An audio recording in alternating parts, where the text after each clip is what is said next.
everyone, it is Bond here for the Ghost Furnace. We are excited to have you with us. I am joined as always by my cohort, Nick Pennsylvania. How you doing tonight, Nick? Doing real good. Excellent.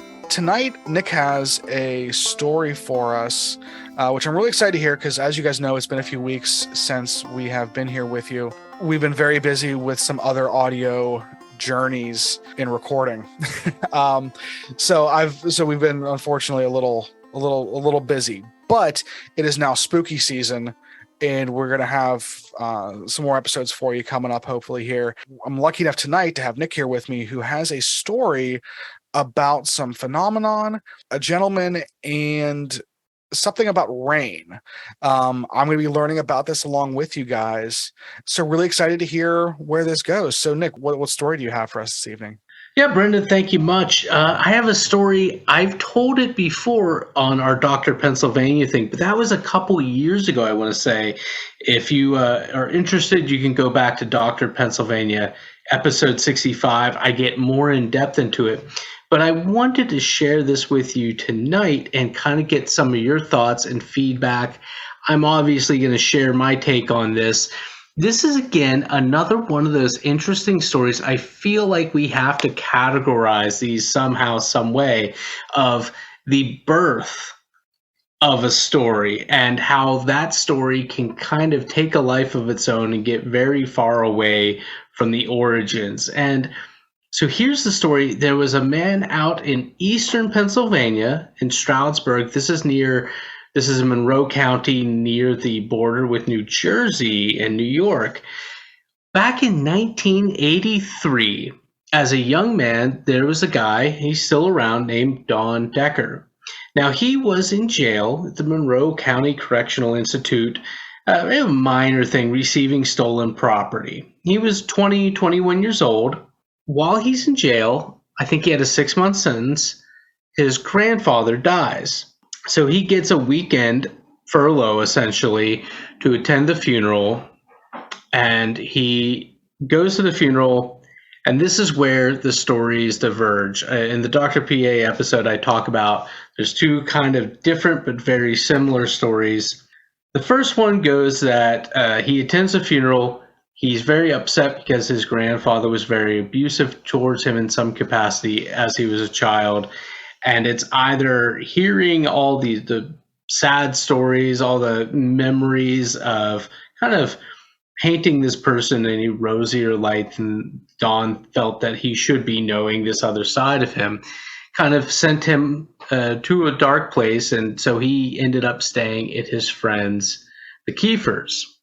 The later telling of the tale has his mother not allowing him to stay in her home, so he goes and stays at the Kiefers. The bottom line is he's out of jail for a weekend to attend a funeral of his grandfather. Not a lot of positive feelings towards his grandfather. Ends up staying with his friends, the Kiefers, who are renting a house in downtown Stroudsburg. All right, that much is all agreed upon. The strange thing happens, and for which he is known as the Rain Man, and a lot of times this story gets told as the Pennsylvania Rain Man. He's at the Kiefers, they have dinner, he's in the living room. Water is pouring all over the living room, and Don is in a trance-like state. Now, obviously, his friends who are renting this house, they feel certainly there's a plumbing issue. There is water flying horizontally and up and down like water under pressure. It's winter, so there's the assumption maybe a pipe has just burst. Logical. So they call the landlord. The landlord says, no, the only plumbing, the living room is here in the front of the house. The only plumbing is in the back of the house where there's a kitchen and there is the bathroom on the second floor above the kitchen. So this is strange. They're all kind of getting weirded out. They realize Don is just sitting there and he is in this kind of fugue state. So the police are called. Maybe he's having some sort of psychotic episode. Maybe he needs to be 302. Whatever reason that they had, they call the police. The police get there.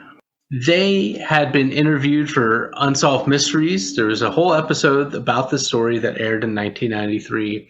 And they are quoted as saying in that episode that it was just the strangest thing.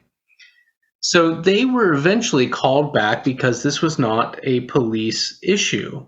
They come back the next day with another detective and they try a series of tests. They're trying to document what's going on. There's no photos or videos of it happening. I'll get into that more later. But according to a story that was told in the early 90s, this all happened on the weekend he was out of jail for the funeral. They put a cross to him. It got really hot. It burned. They had an exorcism in the house. Everything's cool. 2010, 2011, this story is retold because that was, again, the high wave, high tide for all these ghosts and paranormal shows on television again. This story is told again, but here he goes back to jail and he's able to control this rain, and he uses it in jail to get perks, like to get his own private cell. And also it said that he can control the rain and he could send it through doors somehow, I guess under the door through a keyhole, and he's able to hit people in the chest, like direct hits, which also suggests to me that he must be able to see through walls somehow. And they have an exorcism in the jail, and then everything's cured. Now, the interesting things, like, for one, I don't buy it. I think there was a plumbing issue in the friend's house. And here's a few of the reasons why I think, but then I'll give you the reasons or the outlying things that do make it a stranger story yet. The reasons I don't buy it is because the story told to the Unsolved Mysteries crew versus the story told, that was in 1993, versus the story that was told in 2011 have several discrepancies. One, the rain started either, the 1993 version says, after he felt a cold chill go through the house, then he's in this fugue state, then the rain starts. In the 2010-2011 version, he saw a floating man outside the bathroom window and he fell inside the bathroom and then went downstairs and the rain started. The 1993 version, they do the exorcism in the house and he's cured. The 2010-2011 version, they do the exorcism inside the jail and he's cured after. So these are not minor story differences. Now, the outliers are this. The landlords, a husband and wife that owned the property and who went to the house and witnessed this, they were interviewed in 1992, 1993 for Unsolved Mysteries, and they swear that, no, the plumbing was fine. As soon as they got him out of the room, it stopped raining in the living room. That's interesting. They also said that they attended the exorcism in the house. The police officers were interviewed. They said, it was strange. But however, one of the other officers later on in the 2010-2011 states that it was a plumbing issue. It was very weird, but it was resolved quite naturally. So it's just a curious story. A lot of people really, especially in eastern and central Pennsylvania and New Jersey and the southern to New York, this story has gotten around quite a bit. It's an interesting story. At first blush, I'm curious as to what your impressions are. Wow, yeah, there's a lot there. It's funny because we first started talking and mentioned that this was on a Dr. PA episode. I was like, man, I have edited so many of those episodes. I don't know if I remember this one, off the top of my head. Once you get into it, I was like, oh yeah, I do remember. But you're right. We covered more like the newspaper side of this, not the not the television side, I guess. It's a wild story. I'm already curious to see what some of our listeners and friends on the eastern side of the state have to say about this, because they've, like you said, it's probably got a lot more traction over there and is a little more embedded in the folklore and is probably a little more well known. So I think it's interesting that there are so many like little things that come together to form this story. So whenever you talk about Conjuring Rain, like let's just take this one element at a time. Conjuring Rain. That's almost like a druidic or like nature-based thing. You know, like when I hear of Conjuring Rain, I think of like, you know, divine spells and things like that, you know, go back how many generations of people try to create rain for crops and things like that, which, you know, enough societies have done stuff like that. I'm not sure what there is to that, but there's every agricultural society has had something like that. So like, so it's interesting that we stumble across somebody in modern times who can in fact conjure rain. That's just like like didn't realize that was a thing. Because again, I'm assuming for all intents and purposes that this did in fact happen and it was not a plumbing issue. Because it could have been. That's like the Occam's razor obviously is a plumbing issue, but I'm assuming that these reasonable people were able to deduce that it wasn't that. And there was some kind of weird either atmospheric phenomenon happening that this person happened to be, you know, involved with. The fact that they went right to he needs an exorcism, like I don't think that's how that works. Like I just don't like. And listen, they had a strict timeline because he had to be back in jail. You know, on Monday. Like let's assume this was Saturday night. We'll give him benefit out and say this was Friday night. Like I don't think you can get and if someone else out there has knowledge of this beyond this, but I don't think that you can just like go to the Catholic diocese and be like, hey, Dawn's creating rain, we need an exorcism right now. Like, well, in fairness, I mean, you make a good point, and they do say that they struggle to get somebody. So you can definitely get an exorcism tomorrow if you need it enough. Like, what's the quality? Yeah, that's a good point.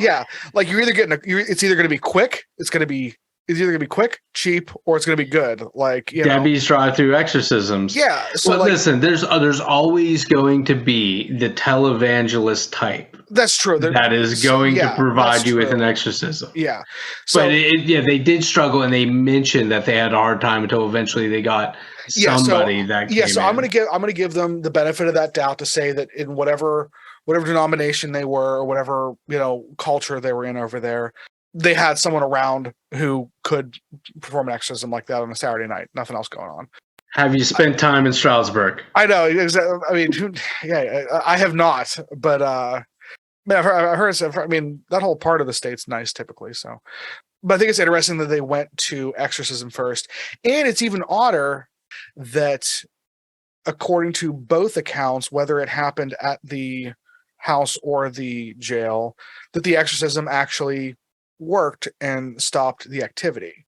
That makes me feel like if that was the case, maybe like there's almost more credibility to it then, because like then let's say this person was having some sort of a really strange, you know, mental break or something like that, using some sort of PK psychokinetic energy to conjure rain, and then this rite was able to snap him out of it somehow. I feel like that's a lot of very strange things lining up to actually work. It's one of those stories like, yeah, I agree, doesn't really pass the eye test, but it's almost like we've talked about this, that there's certain things that like are so strange that if you're going to make something up, this isn't the normal thing that you make up kind of thing. And the fact that I agree with that. And the fact that you have so many people, like you have the landlords and you have the police officers, and again, judging by everyone else, what you've said about everyone else in the story, sound like perfectly normal, reasonable folks, say that the rain was actually happening in the room. Now, I would have loved, you said there wasn't any video or photo evidence of this when it happened. No. And as I recall, the Unsolved Mysteries crew showed a reenactment. This is me remembering having seen this episode a couple years ago when I was doing the Dr. PA stuff. They showed a reenactment of the 3 police officers doing scientific tests, was what they said, to document this. They didn't have a video camera. They didn't have a regular camera. And they put a paper bag over his head in the reenactment, and he was thrown across the room, which, as you know, being able to control the rain is throwing people across the room. Right. And so that was another weird thing that, again, but the defenders of this story go on to say that, well, you don't understand. I was alive in the 80s. I know. They say getting things like video cameras and regular cameras wasn't as easy. Well, video cameras maybe, but regular old cameras they still had disposable cameras back then. I'm sure any police officer, again, maybe I'm wrong, but I would assume a police officer, even in the 80s, would have had access to a camera. I agree. Like I know budgets are tough, especially in small town jurisdictions, but you'd think they'd have a camera. Granted, maybe, but you hear this all the time with all kinds of paranormal activity where people have a experience that they're in, and oftentimes it's something that's ongoing. It's not just like a quick road crossing of a Sasquatch or a quick little thing. It's like a thing that you're experiencing, and people say they never even thought to grab their cell phone camera. You hear that all the time, and even some of the minor instances that I've had, I can kind of agree with that. I can excuse the lack of camera for that, just that, like, they were like, this is such a weird thing. You're not thinking about, like, oh, I need to document this to prove down the road this is happening, because you're like, well, it's clearly happening. So I can excuse the police officers there.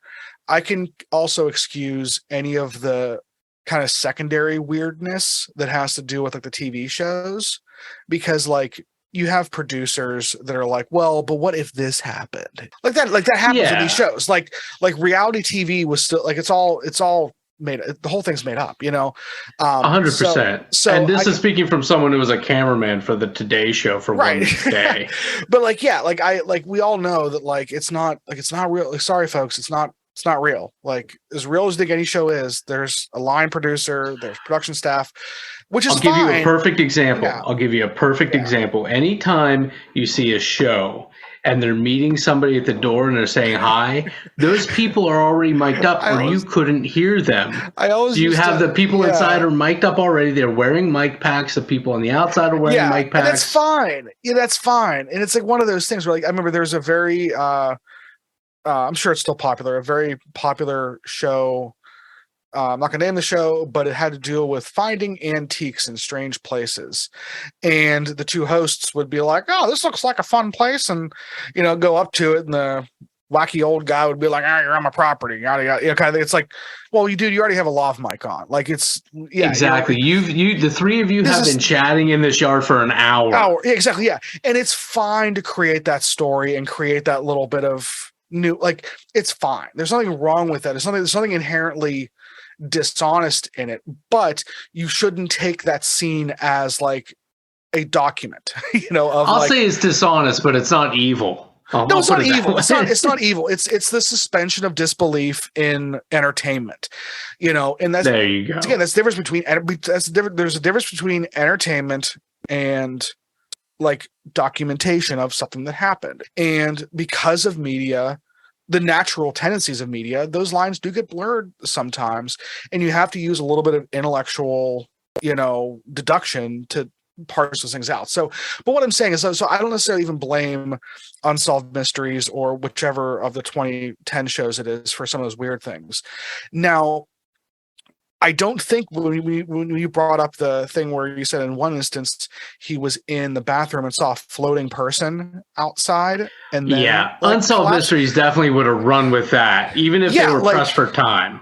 Right, exactly. So that's like, okay, like, that's, again, so weird that you're like, it's either made up out of whole cloth or it really happened. Like, those are those are my two natural reactions. Either a producer came up with it in 2011, or because I'd love to talk to the folks at the time and find out, like, the definitive, like, again, I'm not trying to judge whether or not anyone is, crazy or has abilities or whatever. I would just love to know, like, the real story to this. 100%. Let me ask you this question, because you said this sort of thing a few times. It's like such a weird thing. Why? And so my question for you is something along the lines of, let's see how I can word this. It is a very strange claim that, you know what, he was distraught over this whole grandfather thing and the memories of his grandfather, or he's being haunted by his grandfather in a way. Why Rain? How come there aren't more stories? Like we talk about a lot of the times, hey, there's this house, look at it, it's clearly haunted. Right. Here's one of 5 Mad Lib ghost stories that you can attribute to this house. Here's a train crossing. You know what? Kids were hit. They were probably on the bus. Kids on a bus. Yep. Right. I mean, there's all these sort of stories. So why this? I'm sure that story is somewhere else. Correct. But it's usually somebody deliberately trying to make rain. Why this? Yes. Yeah, and that's, and again, that's, I'm sure we've talked about something to this extent before, whether or not it's true or not. But whenever I hear a story that doesn't conform to the normal narratives and tropes, my natural reaction is to give it a little more credence. And a lot of that, I think, has to do with the fact that, like, for a story that is this odd to be concocted, there would have been lots of points along the way where it could have stopped. You know, like there could have been a thing where it's like, nope, this isn't real, or this isn't what happened, or whatever. The fact that you have so many folks involved, and it all seems like, at least initially, they all have like the same general story.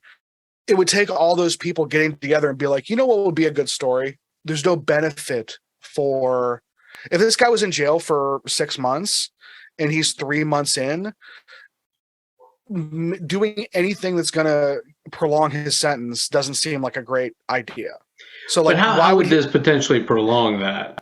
Well, but I'm just thinking rocking the boat in general, like creating a disturbance, any of those kind of things. Like if he's out on a, I understand that. You know, like he probably doesn't want to be somewhere where the cops are getting called, you know, kind of thing. Yeah, that's true. He has no nothing to gain from it. Yeah, so it doesn't seem like he has anything to gain from it. Let me throw this at you. Yeah. Let me throw this at you just because of that statement you made right there. I went through and I was trying to look through contemporaneous newspapers to see if there was anything in the winter of 82, 83, 84 about these incidents. Now, I came up short.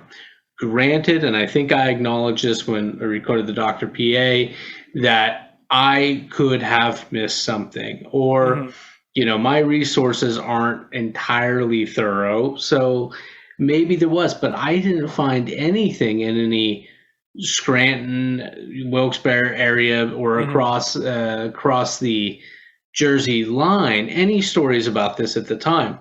The story doesn't come up, so far as I can tell, until the 1993 Unsolved Mysteries episode, which of course is 10 years after the fact. Maybe it was recorded 9 years after the fact. Either way, we're still a decade out after. My thinking, what I feel most strongly is that this story really starts with Dawn. It starts with a plumbing incident, but then Dawn's building it up because it was a weird incident. But again, like the then detective in the 2010-2011 era said, it was a plumbing issue that was resolved. It was very weird. You can cut that to make it sound paranormal, or you can cut that to make it sound like, wasn't that a strange thing?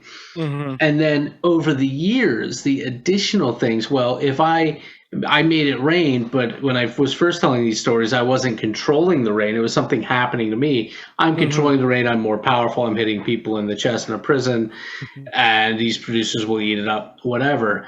I'm reminded of, there was a murderer, an American, I'm trying to remember his name, Adolfo something. This was also in the 1980s. He was a Malpalumbo, some dark Santeria, and he was a drug dealer. He was in Mexico. It was base of his operations. And not a great guy, but he had managed to really convince people that he had these powers, because one time one of the big episodes they talk about in a book I'm reading is he fell off a third-story balcony and landed on the roof of a car, and the car was just wrecked. But he walked away from it, and there was a witness to this. And he played it off like, well, yeah, look, I'm really powerful, so that's why this happened. So did he believe that, or did he just get a lucky break and then took advantage of that situation? With this strange plumbing incident, maybe it was just the damnedest thing, but you know what? I'm going to take advantage of this. Or maybe he really believed that, I fell from this balcony, I'm fine because I'm powerful. This strange occurrence is happening because of everything going on and all my unresolved issues with my grandfather. That's my belief. And to me, that explains the changes in the story, because I can't imagine that the people that produced the 2010 thing didn't look back at what was already documented in media, Right. the Unsolved Mysteries. So that's kind of my take on it. And in a moment, I'll mention how this person first came to my attention. But I don't know your thoughts on that. Yeah, I mean, I can't argue against anything you're saying there. I think that a lot of times, again, I don't know this person, obviously. It would not be the first time that someone, like, attention does weird things to people in lots of different ways. That's the truth. And I don't say weird things, but it does unexpected things, or things that make people make decisions that maybe they wouldn't normally otherwise make. And I think that can account for a lot of things. You're right. It's funny because the fact that Unsolved Mysteries did an episode on it makes me think that there were other people around that kept the kind of story going. Because, I mean, Unsolved Mysteries was a real show in the sense that, like, it at least told real stories. Like, there were multiple cases that were actually solved as a result of Unsolved Murders. It wasn't all like ghosts and alien stuff. Right. So I want to think. I mean, and again, this may be me having the wool pulled over my eyes a little bit from a production standpoint. I would say that the same producers that didn't make anything up in one story wouldn't straight up make a whole lot of other stuff up in another story just because the genre was a little bit different. I would think that the continuity to telling the story that they're hearing would remain consistent across the different subject matters. Well, because it would be such an easy thing, like I'm doing, to point out, like, hey, this is a significant difference. And if this first story is true, the second one cannot be. And if the second one's like, both these timelines, the exorcism in the jail or the exorcism in the house, both these timelines can't be true. They can both be not true. Correct. Yeah. And that's why my initial reading of it is that the first one that was told, the one in the Unsolved Mysteries show, I think probably has a higher likelihood of being correct, because maybe the producers did kind of hear both these storylines and made an executive decision that, hey, this one seems either more reasonable, or, again, because of the continuity with them not making stuff up necessarily in the other ones, they thought, okay, this is the one that we think is correct. Again, doesn't mean it is true, but I think it does give it a little more credibility. I would love to know, because like you said you weren't able to find any a ton of newspaper articles, contemporary newspaper articles about it. I wonder how much of this was in local folklore between the 80s and 90s. And that's something, I know we have quite a few listeners out in the eastern part of Pennsylvania. If any of you remember hearing about this story between those times, like before the Unsolved Mysteries case specifically, let us know, because that would tell us that it was involved, in one way, shape, or form in the local folklore and kind of like the local zeitgeist. And I think that would go a long way for me to not necessarily adding credibility to the story as far as like what happened, but it helps us pin down maybe which one of those timelines or which one of those versions is more correct. if at all. Well, and again, I'm saying that the first version was the story that he was telling then. The second version was the story that he was telling now, 20 years after the fact. Because the reason I wrote that Dr. P episode is I was actually staying out in a hotel out east for work. And as I was getting ready to leave to drive back to Western Pennsylvania, because this is about as far away in Pennsylvania as you can get. Yeah. I had the news on, local news out of Scranton, and they were talking about a man who set a restaurant on fire. And it was said that the owners had him set the restaurant on fire. And the news was, they were going to a commercial, but they said you might recognize this man as the Rain Man, and like more blah, blah, blah. So now I had to sit down and watch the news, because what's this Rain Man thing about? That's how I first heard about him. So he apparently doesn't have the straightest path going in life, but that's how he first came to my attention. So the story definitely lives on in that region. He is definitely a known entity because the news was presenting, hey, remember this guy? And I don't think that would maybe have the strongest legs if it was a singular incident that had occurred 30 years before. I was just saying, like, or if like all the fame from that came just from that Unsolved Mysteries episode. Like, so that'd be a pretty deep cut for an evening anchor to pull out. Right. So the story definitely travels around that area still. Yeah. Now, having said that, even after this guy's gone, this story is going to continue to travel and evolve. And that's where I'm wondering, have we lived through a lot of the birth of a tall tale, essentially, of one of these strange phenomena stories? And I think, like, in our childhood, we heard a lot about poltergeist activity, and I remember Alvin Schwartz in one of his books talked about a similar incident where a young girl was making objects fly and smash against the apartment walls, and there was the testimony of a police officer, and that held a lot of traction for her.